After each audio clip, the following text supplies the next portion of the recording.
তো প্ল্যানটা তো দারুণ, কিন্তু এত বড় একটা পরিকল্পনা বাস্তবে কাজ করে কিভাবে? এর পেছনে একটা 3 পার্ট ইঞ্জিন আছে বলতে পারেন। চলুন দেখি সেই 3টা পার্ট কি।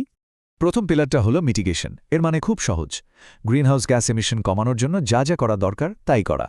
সহজ করে ভাবলে জলবায়ু পরিবর্তনের যে গাড়িটা ছুটে চলেছে সেটার উপর ব্রেক কষার মতো একটা ব্যাপার।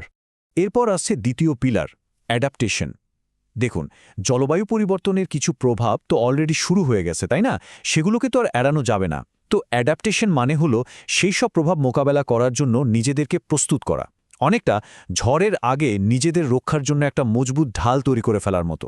আর ৩ নম্বর এবং খুব গুরুত্বপূর্ণ পিলারটা হলো ক্লাইমেট ফাইন্যান্স। সোজা কথায় উন্নত দেশগুলো উন্নয়নশীল দেশগুলোকে টাকা দিয়ে সাহায্য করবে যাতে তারাও ক্লাইমেট চেঞ্জের বিরুদ্ধে লড়তে পারে। কারণটা খুব পরিষ্কার, সবার একসাথে কাজ করতে হবে এবং এর মধ্যে একটা ন্যায্যতার ব্যাপারও আছে। তো এই যে 3টা পিলার, মিটিগেশন, অ্যাডাপ্টেশন আর ফাইন্যান্স, এই পুরো ইঞ্জিনটাকে চালায় কোন জিনিসটা? সেটারই নাম হলো ন্যাশনালি ডিটারমাইন্ড কন্ট্রিবিউশনস, বা সংক্ষেপে আমরা এটাকে বলি এনডিসি। এই এনডিসি জিনিসটাই কিন্তু প্যারিস চুক্তির সেই বটম আপ অ্যাপ্রোচের একেবারে কোর। ব্যাপারটা একটা সাইকেলের মতো। ১. প্রত্যেকটা দেশ নিজের ক্লাইমেট টার্গেট ঠিক করবে। ২. সেই প্ল্যানটা তারা জমা দেবে।